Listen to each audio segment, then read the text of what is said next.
안녕하세요. 현대의 진리를 전하고 있는 에스더입니다. 오늘도 구속의 파노라마에 대해서 연구를 해 보려고 합니다. 지난 시간에 초기 문집의 첫 계시를 통해서 14만 4천을 우리가 연구함을 통해서 이 14만 4천인들이 정말 극소수이며 실제 수가 되어야 되는 그 이유를 우리가 정언의 말씀을 통해서 확인할 수 있었습니다. 하나님께서는 하나님의 계획이 있습니다. 그런데 사람들의 생각에 맞지 않다고 해서, 그것이 자기 마음에 맞지 않다고 해서 하나님의 말씀을 없이할 수는 없는 것입니다. 그래서 많은 분들이 무슨 마지막 시대에 이렇게 구원의 수가 적으냐, 말도 안 된다 라는 말씀을 너무 많이 하시는 것을 제가 듣게 되는데, 하나님의 계획은 이 지성소에서 필요한 인물은 14만 4천인들 밖에 없다는 것입니다. 그들은 흠도 점도 없는 완전한 품성의 소유자들이라는 것을 우리가 확인할 수 있습니다. 그래서 나중에 1월 법령이 나게 되면 1월 법령 이후에는 살아계신 하나님의 인을 받는 14만 4천인들과 짐승의 표를 받는 악인들 외에는 없다는 것을 또 증거의 말씀을 통해서 확인을 했습니다. 그렇기 때문에 이 14만 4천인들이 소유할 그 품성은 곧 그리스도의 품성인데, 하나님께서 이 마지막 시대에 요구하시는 것이 바로 그리스도와 같은 품성을 가진 자들을 요구하신다는 사실입니다. 그렇기 때문에 오늘은 하늘에서 시작된 투쟁의 근본 원인이 이 율법인데, 이 율법이 하나님의 품성을 대표하는 사본이라고 우리가 배웠습니다. 그러면 이 율법의 속성이 어떤 것인지에 대해서 좀 알아보려고 합니다. 사단과 하나님과의 그 구속의 경륜상에 보면 이 율법에 관한 전쟁이 이 3번이나 있는데요. 계시록 12장에 보시면 하늘에서 미가엘과 그 전쟁이 한 번 있었고요. 그런데 하늘에서는 율법을 지킬 수 없다는 그 증거가 없으므로 사단이 하늘에서 쫓겨났고, 이 땅에서 다시 그 전쟁이 계속되고 있는데, 예수님께서 친히 인성을 쓰시고 오심으로 인간으로서 하나님의 율법은 지킬 수 있다는 증거를 보여주심으로 역시 2번의 그 예수님의 승리로 끝났지만, 사단은 또 다른 기만을 내놓았는데, 그것이 바로 십자가 이후에 율법이 폐지되었다는 그 기만을 내놓음으로 모든 교회가 그 기만의 대열 속으로 휩쓸어 들어가 버렸다는 사실입니다. 그래서 이 마지막에 그 기만을 당하지 않는 이들이 바로 이 14만 4천인들인데, 이 14만 4천인들이 3번째 율법 전쟁, 계시록 12장 17절에 보시면 찾아보도록 하겠습니다. 계시록 12장 17절. 용이 여자에게 분노하여 돌아가서 그 여자의 남은 자손 곧 하나님의 계명을 지키며 예수의 증거를 가진 자들로 더불어 싸우려고 바다 모래 위에 섰더라 라는 말씀처럼, 이 용이 이제 더 이상 여자랑 싸우지 않습니다. 여자는 다 아시다시피 교회인데, 교회가 이미 바벨론화 되었으므로 진리와 오류가 혼재되어 있는 상황이기 때문에 결코 여기서는 하나님의 그 진리가 올바른 곳이 없습니다. 그래서 이제 여자의 남은 자손이 누구이냐 하면 하나님의 계명과 예수 그리스도의 증거인 예언의 신을 생애의 원칙과 철칙으로 삼은 자들입니다. 이 자들과 지금 싸우려고 바다 모래 위에 서 있는 것처럼 사단이 제일 싫어하는 진리가 바로 이 14만 4천인 진리라고 말씀을 드렸듯이 14만 4천의 수요가 찾으면 사단은 운명이 끝이 난다는 것을 너무나 잘 압니다. 그래서 지금 14만 4천이 되고자 애쓰는 자들이 사단의 그 투쟁의 초점이 되고 있는데 정말 집요하다는 것을 알 수 있을 것입니다. 그래서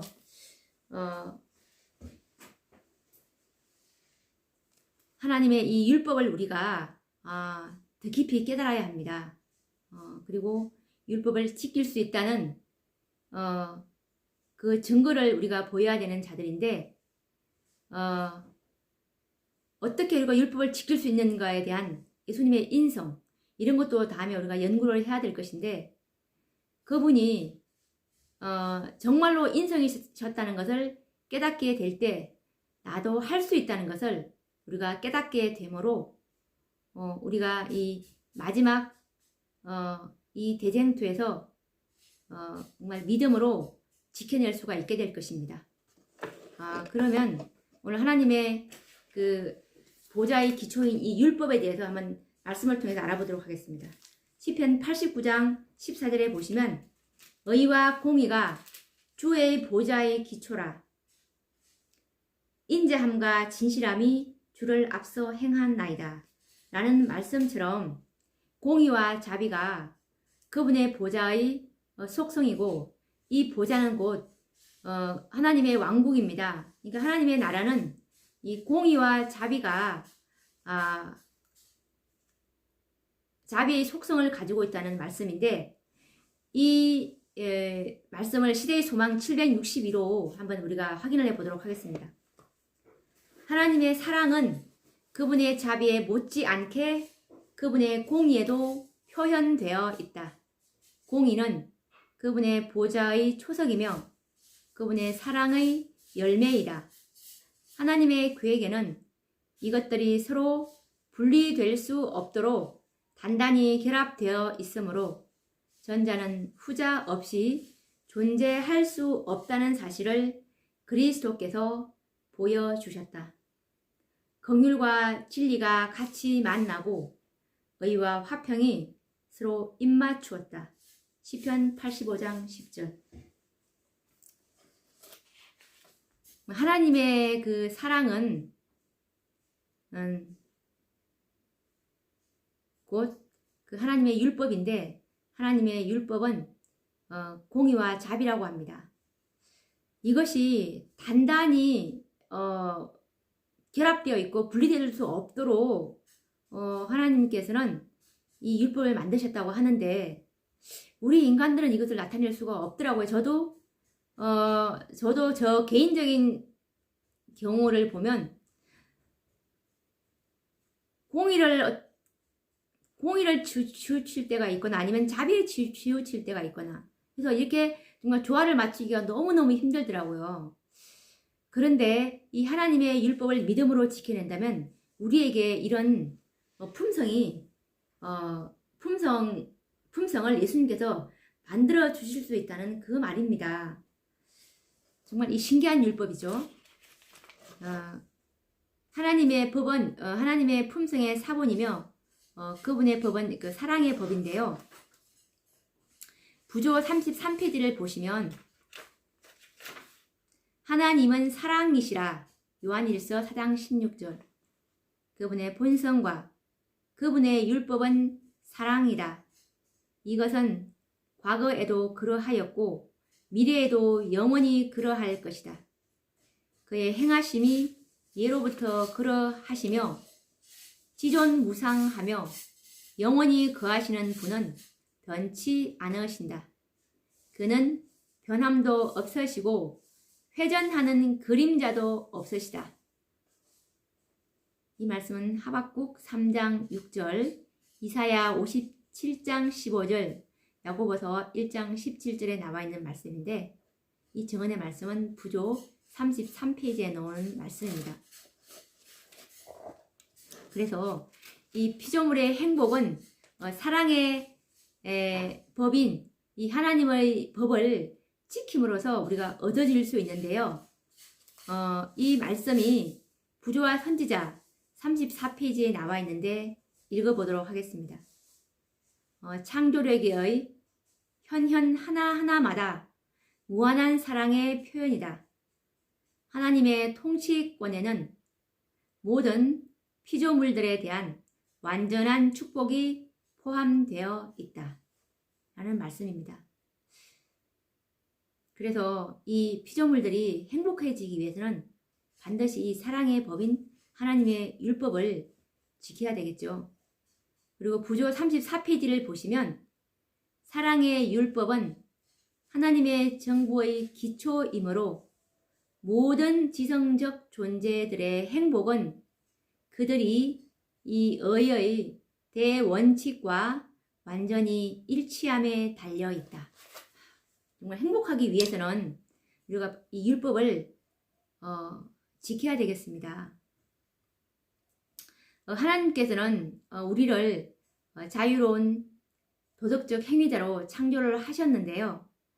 왜냐하면 하나님께서는 피조물을 창조하시되 하나님께 자원하여 봉사하도록 우리에게 의지의 자유를 허락하셨습니다.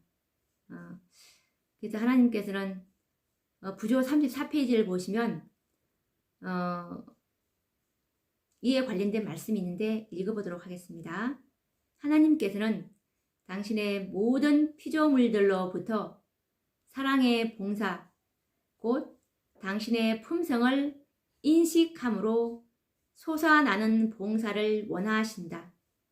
그분은 강제적 굴종을 기뻐하지 않으시므로 모든 존재로 하여금 당신께 자원하여 봉사하도록 그들에게 의지의 자유를 허락하신다. 라는 말씀입니다. 정말 하나님께서는 하나님을 알아보도록 하십니다. 너가 나를 좀 알아봐. 나를 알게 되면 내 율법을 알게 되면 내 품성을 알게 될 거야. 그러면서 직접 체험해 보라고 하십니다. 그렇게 해서 와 정말 하나님의 법은 정말 좋구나. 하나님의 법을 지키니 이렇게 나한테 행복이 왔어. 이런 것을 실질적으로 체득함으로 자원에서 솟아나는 봉사를 하나님께서는 요구하시지 강제적 굴종은 기뻐하지 않으신다는 뜻입니다. 이와 관련된 증언의 말씀 부조와 선지자 33페이지 말씀을 읽어보도록 하겠습니다.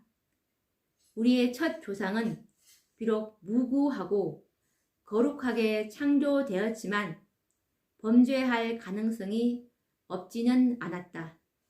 하나님께서는 그들을 당신의 품성의 지혜와 자애심 그리고 당신의 요구사항의 공의로움을 이해할 수 있는 존재로 그리고 하나님께 순종하거나 거역할 수 있는 완전한 자유를 가진 자유로운 도덕적 행위자로 만드셨다. 라는 말씀이 부조와 선지자 33페이지의 말씀에 나와 있습니다.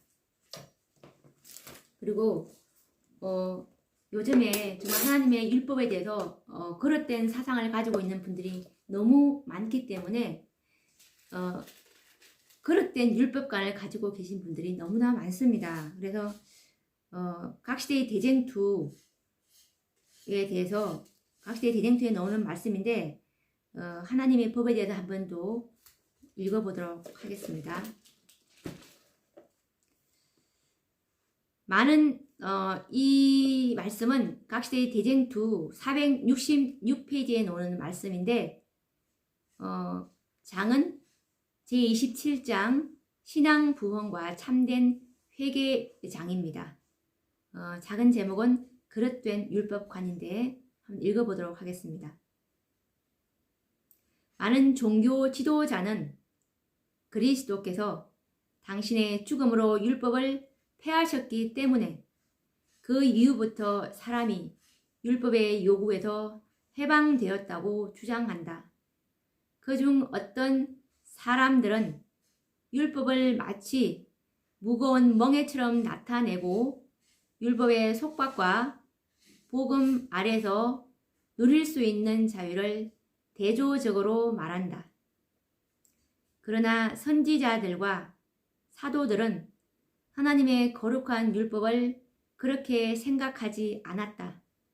다윗은 내가 주의 법도를 구하여 싸우니 자유롭게 행보할 것이오며 시편 119편 45절이라고 했다. 사도 야고보는 그리스도께서 돌아가신 후에 십계명을 최고한 법 또한 온전한 율법이라고 말하였다. 야고보서 2장 8절과 1장 25절이었습니다. 또한 요한계시록의 기자는 그리스도께서 십자가에 돌아가신 지 반세기 후에 그 두루마기를 빠는 자, 즉 영어 함정역 성경에는 계명을 지키는 자로 번역되었다고 나와 있습니다. 두루마기를 빠는 자들은 복이 있으니 이는 저희가 생명나무에 나아가며 문들을 통하여 성에 들어갈 권세를 얻으려 함이로다. 계시록 22장 14절이라고 하였다. 이 말씀은 지금 많은 종교 지도자들이 십자가로 율법이 폐해졌다. 그러면서 이제 율법의 요구에서 해방되었다라고 주장을 하고 있는데 이것은 곧 하나님의 율법이 마치 무거운 멍에처럼 그리고 속박과 마치 자유를 억압하는 양 이렇게 가르치고 있는데 선지자들과 사도들은 율법을 그렇게 생각하지 않았다는 것입니다. 다윗은 이 율법을 지킴으로 자유로워졌다고 합니다. 이 자유는 무슨 자유이겠습니까? 죄로부터의 자유입니다. 그리고 사도 야고보는 이 율법을 최고한 법 그리고 온전한 율법이라고 말했고 요한계시록을 쓴 이 사도 요한은 그 두루마기를 빠는 자, 즉 하나님의 계명을 지키는 자들은 생명나무에 나아갈 수 있는 이 권세 그리고 성에 들어갈 권세는 곧 14만 4천인들이 들어갈 수 있는 그 살아계신 하나님의 인을 받는 권리를 말합니다. 이 권리를 이 율법이 하나님의 율법의 법도가 그렇다는 것입니다. 계속 읽어보도록 하겠습니다. 그리스도께서 당신의 죽음으로써 하늘 아버지의 율법을 폐하하셨다는 주장은 아무 근거가 없다. 만일 하나님의 율법이 변경되거나 폐지될 수 있었다면 사람을 죄의 형벌에서 구원하기 위해 그리스도께서 돌아가실 필요가 없었을 것이다. 그리스도의 죽음은 율법을 폐지하기는커녕 율법의 불변성을 증명해 준다. 하나님의 아들은 율법을 크게 하며 존귀케 하기 위해 오셨다. 이 말씀은 이사야 42장 20절. 그리스도께서 내가 율법을 폐하러 온 줄로 생각지 말라. 천지가 없어지기 전에는 율법의 1.1획이라도 반드시 없어지지 아니하고 다 이루리라. 라는 말씀을 마태복음 5장 17절에서 말씀하셨습니다. 또한 그분께서는 당신 자신에 대하여 나의 하나님이여 내가 주의 뜻 행하기를 즐기오니 주의 법이 나의 심중에 있나이다. 라고 시편 기자 다윗은 40장 8절에서 말하고 있습니다. 그럼 또 정리를 해보도록 하겠습니다. 예수님의 죽음이 아버지의 율법을 폐하셨다는 아무 근거가 없습니다. 왜냐하면 만일 하나님의 율법이 폐지되었다면 예수님께서 죽으실 이유가 뭐가 있겠습니까? 율법을 폐하면 되는 것인지 죽을 필요가 없잖아요. 예. 그래서 이 예수님께서 죽으셨다는 그 의미는 율법을 폐지하기는커녕 더 완전하고 율법이 더 불변하다는 것을 증명해 주시는 의미입니다. 그래서 예수님께서는 율법을 크게 하고 존귀케 하기 위해서 이 땅에 오셨다고 말하고 있는데 예수님께서 친히 내가 율법을 폐하러 온 줄로 생각하지 말라. 천지가 없어지기 전에는 율법의 1.1획이라도 반드시 없어지지 않고 다 이루겠다 라고 말씀하셨습니다. 그리고 시편 기자 다윗도 내가 주의 뜻 행하기를 너무 즐긴다. 그리고 주의 법이 내 심중에 있다 라고 하나님의 법을 정말 너무나 좋아했습니다. 그러면 또 계속 읽어보도록 하겠습니다. 하나님의 율법은 바로 그 본질상으로 불변이다. 그것은 율법의 창시자이신 하나님의 뜻과 품성을 나타낸다. 하나님이 사랑이심으로 그분의 율법도 사랑이다. 율법의 두 가지 큰 원칙은 하나님께 대한 사랑과 사람에게 대한 사랑이다. 사랑은 율법의 완성이다 라고 로마서 13장 10절에 나와 있습니다. 하나님의 품성은 의며 진리이다. 그의 율법의 본질도 마찬가지이다. 시편 기자는 주의 법은 진리로소이다. 그리고 시편 119장 142절 172절에 보시면 주의 모든 계명은 의로우시니다 라고 말한다. 또한 사도 바울은 율법도 거룩하며 계명도 거룩하며 의로우며 선하도다 라고 로마서 7장 12절에서 주장한다. 이와 같이 율법은 하나님의 마음과 뜻의 표현이므로 그 창시자와 같이 영구적인 것이 되어야 한다. 예, 말씀인데 또 정리를 해보도록 하겠습니다. 그런 고로 하나님의 율법은 본질상으로 정말 변할 수 없는 것입니다. 왜냐하면 그 율법의 창시자인 하나님의 뜻과 품성을 그 율법이 나타나고 있기 때문입니다. 그래서 하나님이 사랑이기 때문에 율법도 사랑인 것입니다. 율법에 두 가지 원칙이 있는데 하나는 하나님에 대한 사랑, 이웃에 대한 사랑입니다. 그렇기 때문에 율법은 그렇기 때문에 이 사랑은 율법의 완성이라고 할 수가 있는 것입니다. 그래서 다윗이 주의 법은 진리며 하나님의 모든 계명은 의롭다고 말할 수가 있었고 사도 바울도 율법도 거룩하고 계명도 거룩하고 의롭고 선하다라고 주장할 수 있었습니다. 그래서 정말 하나님의 그 율법은 하나님의 마음과 뜻의 표현이기 때문에 이것은 율법을 만드신 그 창시자와 같이 영구적인 것이 되어야 하는 것입니다. 그래서 이것을 변경한다는 것은 정말 말도 안 되는 것입니다. 자, 그럼 또 계속 읽어보도록 하겠습니다. 사람을 하나님의 율법의 원칙과 일치되게 해주므로 하나님과 사람을 화목하게 해주는 것이 회개와 성화의 사업이다. 태초에 사람은 하나님의 형상대로 창조되었다.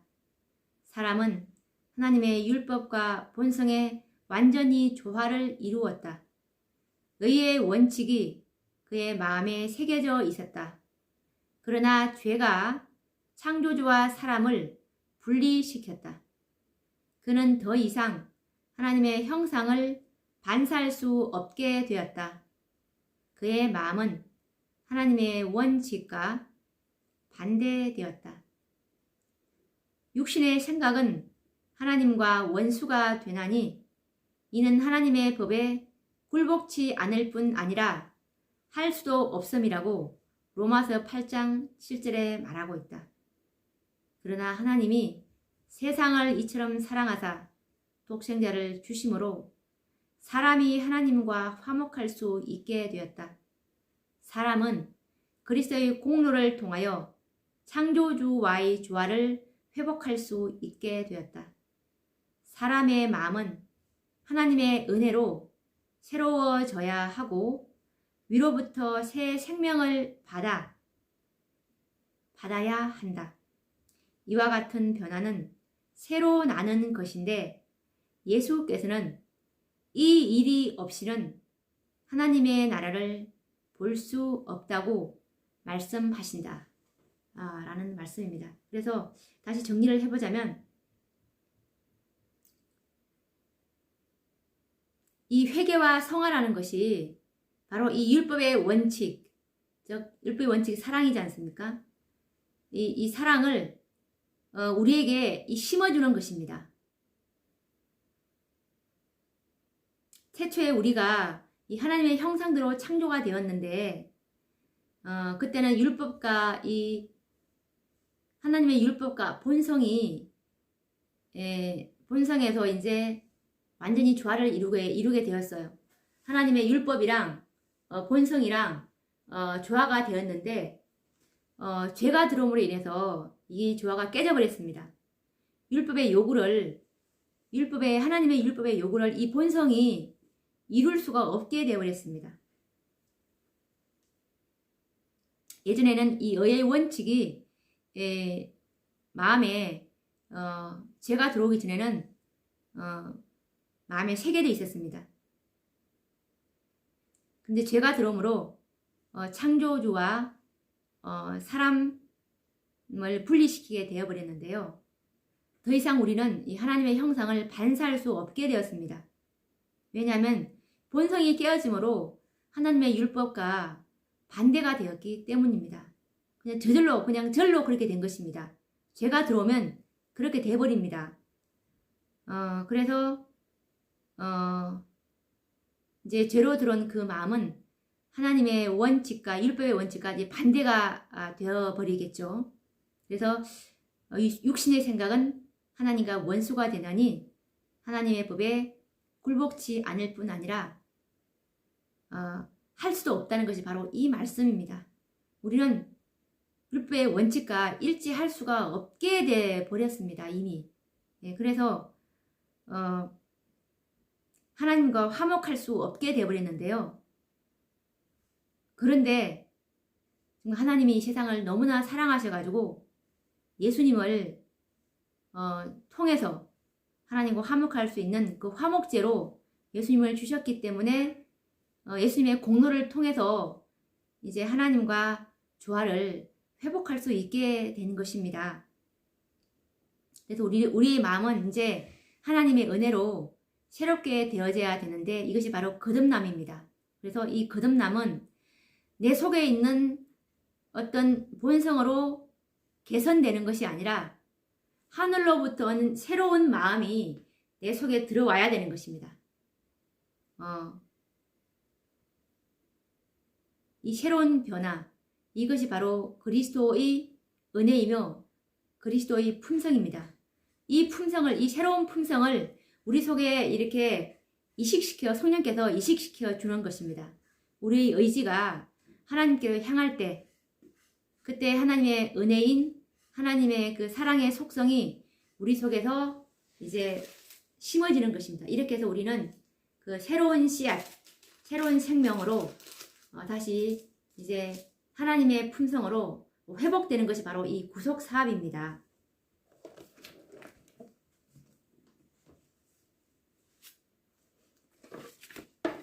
그래서 우리 피조물들이 하나님의 율법과 온전히 일치할 때, 이 조화가 하늘의 원칙과 조화를 이루게 되는데요. 부조 35페이지 말씀을 한번 읽어보도록 하겠습니다. 모든 피조물이 사랑의 충성을 인정하는 동안 하나님의 온 우주에는 완전한 조화가 있었다. 창조주의 목적을 성취하는 일이 하늘 천사들의 기쁨이었다. 그들은 하나님의 영광을 반사하고 그분을 찬미하는 것을 즐거워하였다. 그리고 하나님을 최고로 사랑하고 있는 동안에는 상호간의 사랑도 믿을만 하였고 모화적이었다. 부조 35. 우리와 마찬가지로 하늘에서도 우주 거민과 천사들도 이 하나님의 율법과 조화가 되지 않으면 그들도 마찬가지입니다. 우리처럼 이렇게 돼버리는데 이 모든 피조물들이 하늘 천사들이 하나님의 영광을 반사하고 그분을 찬미할 수 있었던 원인도 그분의 율법과 일치되게 되었을 때 그것이 가능하다는 것입니다. 그래서 정말 우리가 이 하나님의 율법과 얼마나 일치되게 하는 것이 정말 우리를 얼마나 행복하게 하게 되는지 말씀을 통해서 점점 더 확인이 되고 있습니다.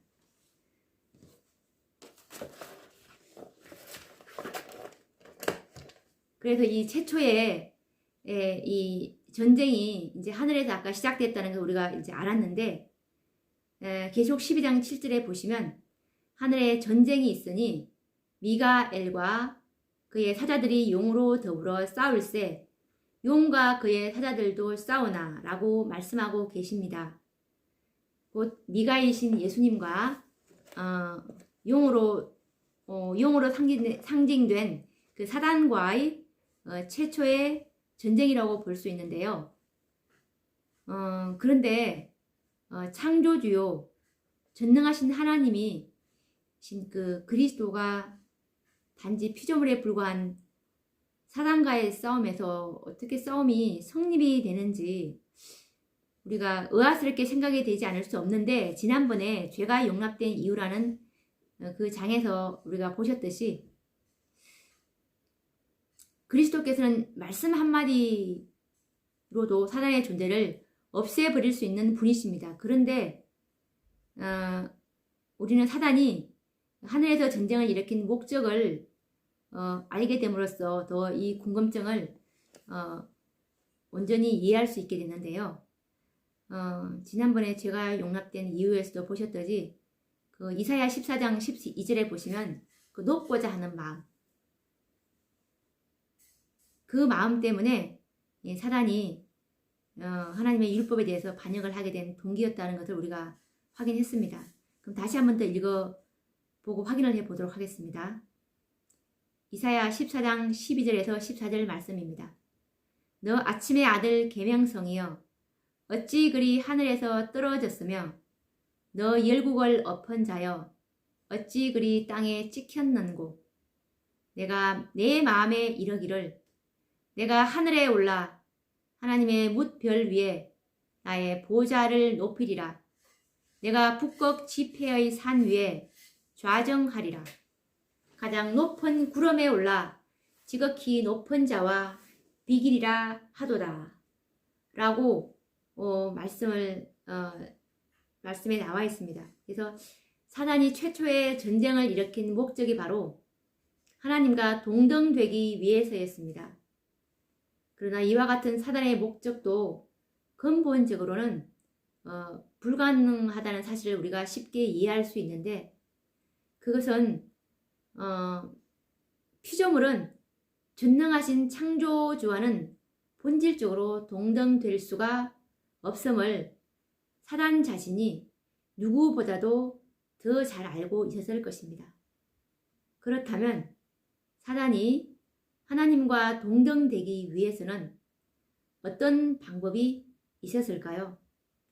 어떻게 하나님과 동등될 수 있으며 하나님의 보좌보다 자신의 보좌를 더 높일 수 있을까 하는 것이 이제 우리가 연구해야 될 주제인데요.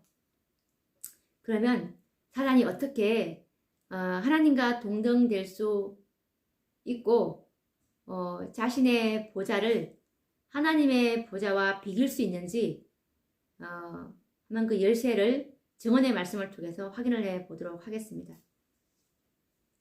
보좌를 높인다는 것은 이 보좌는 곧 하나님의 왕국이고 하나님의 나라입니다. 하나님의 하나님의 이 나라에 대해서 사단이 이제 반역을 일으키게 되는데요.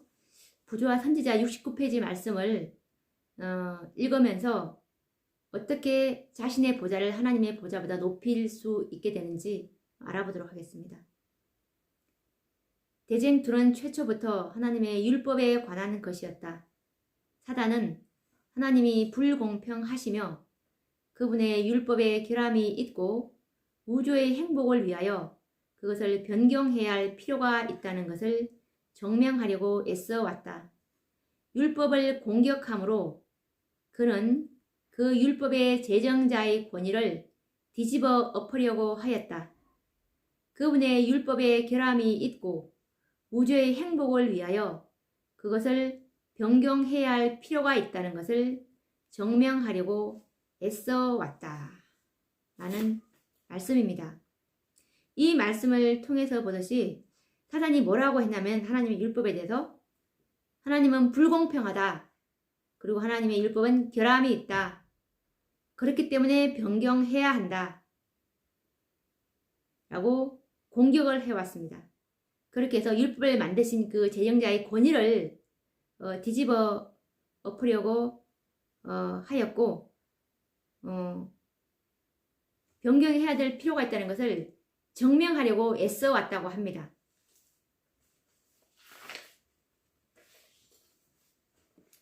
이렇게 사단이 하나님과 동등되기 위해서는 하나님의 율법을 변경시킴으로써 가능하게 되었는데 사단이 하나님의 율법의 트집을 잡은 것은 하나님과 동등하게 되기 위해서였습니다.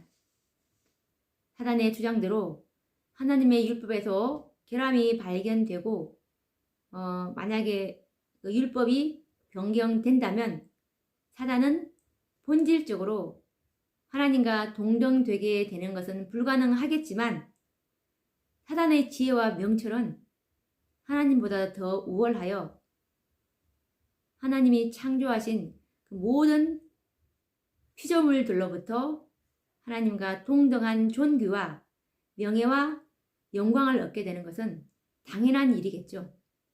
그래서 사단은 자신의 목적을 성취하기 위해서 하나님의 율법에 도전하여 전쟁을 일으키게 된 것입니다. 만약 하늘에서 사단의 주장대로 하나님의 율법에 결함이 있는 것이 증명되었다면 사단은 승리하였을 것입니다. 그러면 사단이 하늘에서 하나님의 율법에 대한 여러 가지 결함이 있다는 증거들을 하게 됐는데 이 증거들을 좀 자세히 알아보도록 하겠습니다. 하늘나라의 율법이 과연 필요한가? 그러면서 암시를 넣어 주었는데 이런 구체적인 것들을 좀 알아보도록 할까요? 과학시대의 대쟁투 495페이지를 보시면 그는 하늘 거민들을 통제하는 법칙이 필요 없는 구속을 가하는 것이라고 암시함으로써 거기에 대한 불만을 자극하고자 노력하였다. 그는 천사들의 본성은 성결하므로 그들은 자기 자신의 의지가 지시하는 대로 따라야 한다고 주장하였다. 이 말씀은 각시대의 대쟁투 495페이지에 나오는데 사단이 뭐라고 했냐면 하늘 거민들을 통제하는 법칙이 이건 정말 쓸데없이 구속을 가하는 것이다. 그러면서 그들에게 불만을 계속 주입시키고자 노력했고 그리고 천사들한테는 또 뭐라고 했냐면 우리는 저 우주 거민들한테는 그래도 필요할지 모르겠지만이라고 해서 모르겠지만 우리는 우리 자신의 지혜가 안내자가 되기 때문에 저들보다 똑똑하다는 얘기죠. 우주 거민들보다 안내자가 되기 때문에 자신에게 안내자가 될 정도로 우리가 명철하기 때문에 우리는 율법이 필요 없다. 그래서 그냥 우리는 우리 자신이 시키는 대로 따라야 된다. 라고 주장을 했다고 합니다. 이것이 부조와 선지자에도 나와 있는데요. 부조와 선지자 37페이지 말씀을 좀 다시 또 확인을 해보도록 하겠습니다. 왜냐하면 이 죄가 시작된 이유가 이것이 굉장히 중요하기 때문에 계속 제가 많이 좀 다루고 있습니다. 37페이지.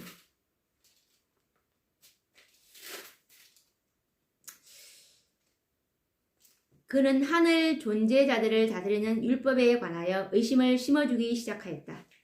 다른 세계들의 거민들에게는 율법이 필요할 수도 있겠지만 천사들은 더 높은 존재자들이므로 그와 같은 속박이 필요 없다. 왜냐하면 그들 자신의 지혜가 충분한 안내자가 되기 때문이라고 암시하였다. 그들은 하나님을 욕되게 할 수 있는 존재자들이 아니며 그들의 모든 생각이 거룩하며 하나님 자신이 죄를 범하실 수 없는 것과 마찬가지로 그들이 죄를 범하는 것은 불가능하다고 하였다.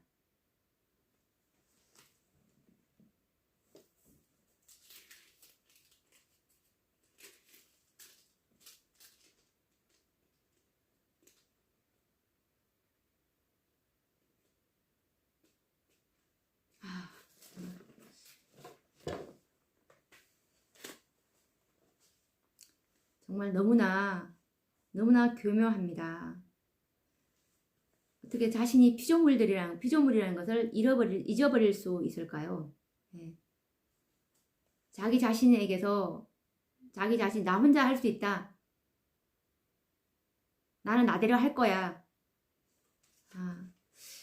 그리고 부조와 선지자 37페이지에 제가 똑같이 읽어드렸는데 이 같은 사단의 주장은 율법을 무효화시키므로 하나님의 정부를 전복하려는 음모였는데요. 세상 정부와 마찬가지로 하나님의 정부도 율법이 기초가 되고 있기 때문에 율법 없이는 결코 안전하거나 행복할 수 없습니다. 그리고 부조와 선지자 34페이지를 보시면 사랑의 율법은 하나님의 정부의 기초이므로 모든 지성적 존재들의 행복은 그들이 이 의의 대원칙과 완전히 일치함에 달려 있다. 라고 말씀을 하고 계십니다.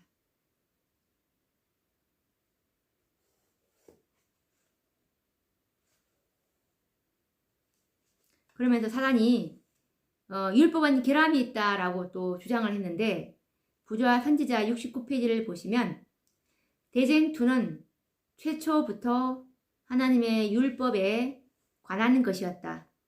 사단은 하나님이 불공평하시며 그분의 율법에 결함이 있고 온 우주의 행복을 위하여 그것을 변경해야 할 필요가 있다는 것을 증명하려고 애써왔다.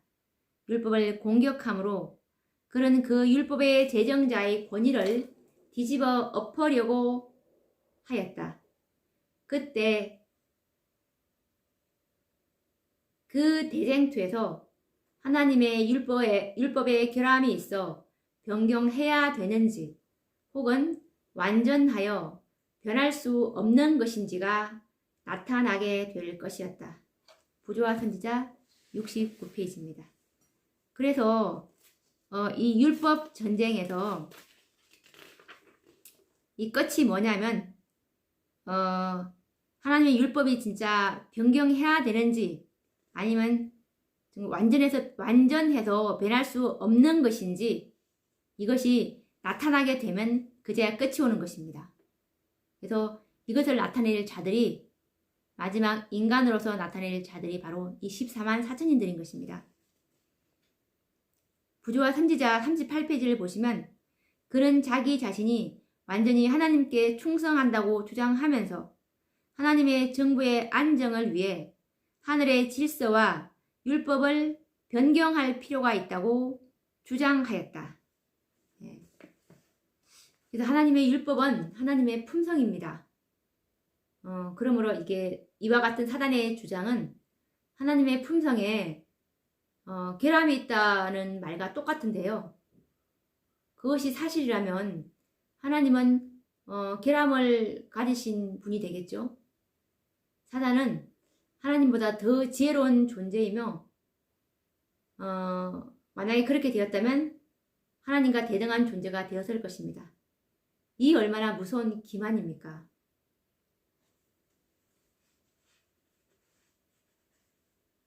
시대의 소망 308페이지를 보시면 율법은 하나님의 생각의 표현이므로 우리가 그리스도 안에서 받아들이면 그것은 우리의 생각이 된다. 얼마나 좋은 율법인데 이 율법을 어떻게 변경할 수가 있겠습니까? 말도 안 됩니다. 네. 정말 이 죄로 인해서 완전히 깨진 이 본성도 그리스도 안에서 이 율법을 받아들이게 된다면 우리의 생각이 된다고 했습니다. 네. 그래서 이 율법을 정말 우리가 너무나 소중하게 생각해야 된다고 봅니다. 그리고 또 사단은 어떤 주장을 또 했냐면 율법은 순종할 수 없다라는 주장을 했는데 시대의 소망 761페이지입니다. 대쟁투의 초기에 사단은 하나님의 율법은 순종할 수 없으며 공의와 자비가 조화되지 않으므로 율법을 파괴하지 않고는 죄인이 용서받을 수 없다고 선언했다 라는 말씀입니다.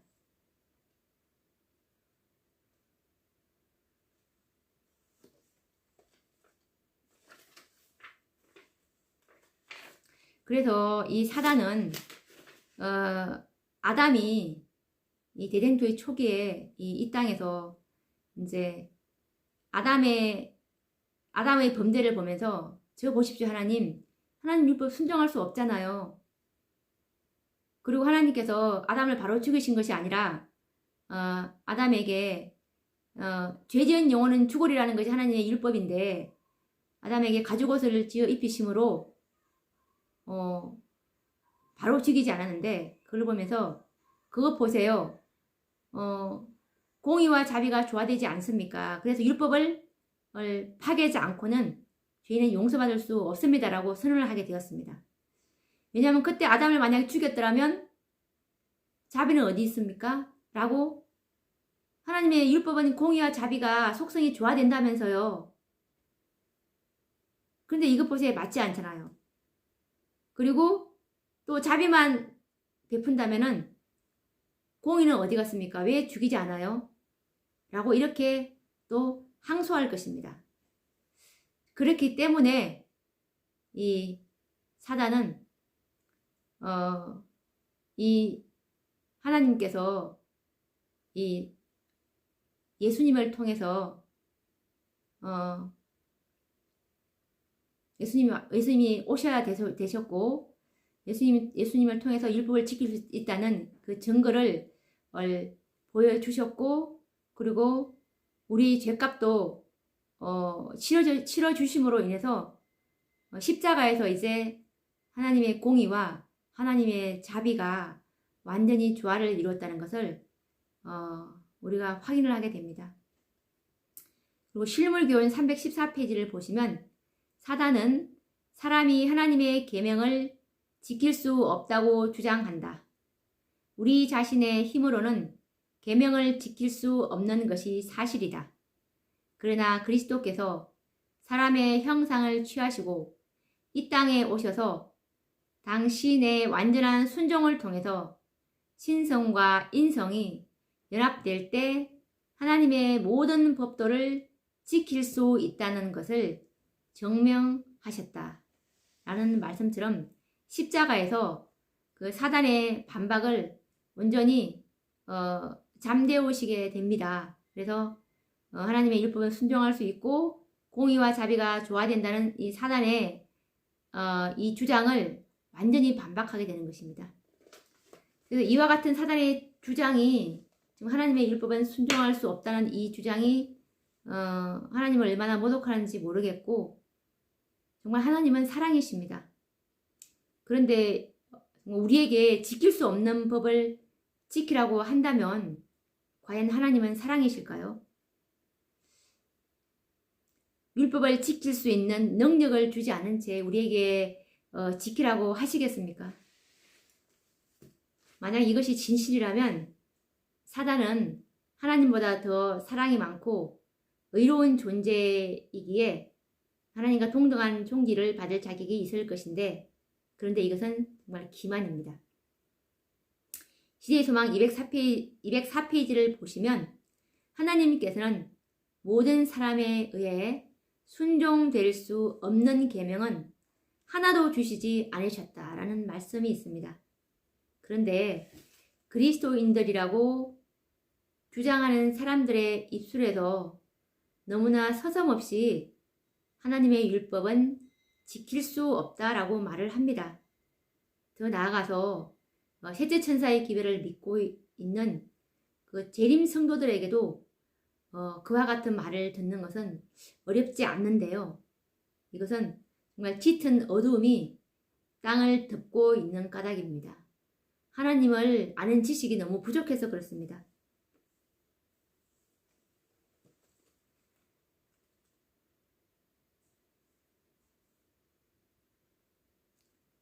제가 정언의 말씀을 하나 읽어 드릴 텐데요. 이 말씀을 들으면서 과연 나는 어느 편에 속해 있는지 한번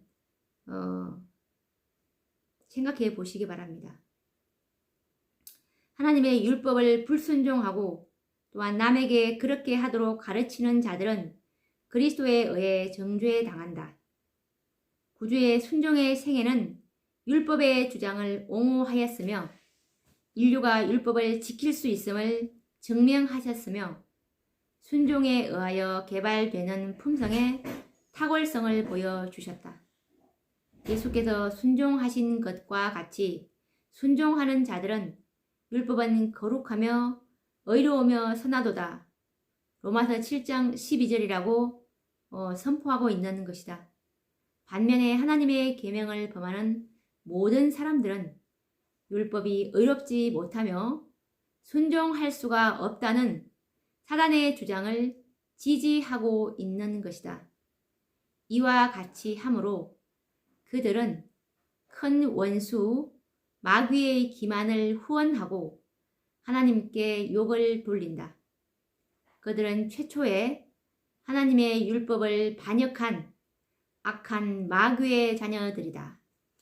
이 말씀은 시대의 소망 308, 309페이지에 나오는 말씀인데 제가 과연 나는 어느 편에 속하였는지라고 생각해 보라고 했는데 하나님의 율법을 순종할 수 있다라고 그동안 생각해 왔는지 아니면 하나님의 율법은 순종할 수 없다라고 생각했는지 한번 자문해 보시기 바랍니다. 네. 그 해답은 예수님께서 우리의 모본 되심으로 우리는 하나님의 율법을 온전히 순종할 수 있다는 것을 그분께서 증명하심으로 우리가 그분의 은혜를 믿음으로 받아들이게 된다면 율법은 온전히 순종할 수 있다는 것입니다. 그러면 오늘 시간이 좀 많이 되어서 다음 시간에 또 이어서 이 구속의 파노라마를 계속 이어나가 보도록 하겠습니다. 오늘은 사단은 하나님의 율법에 대해서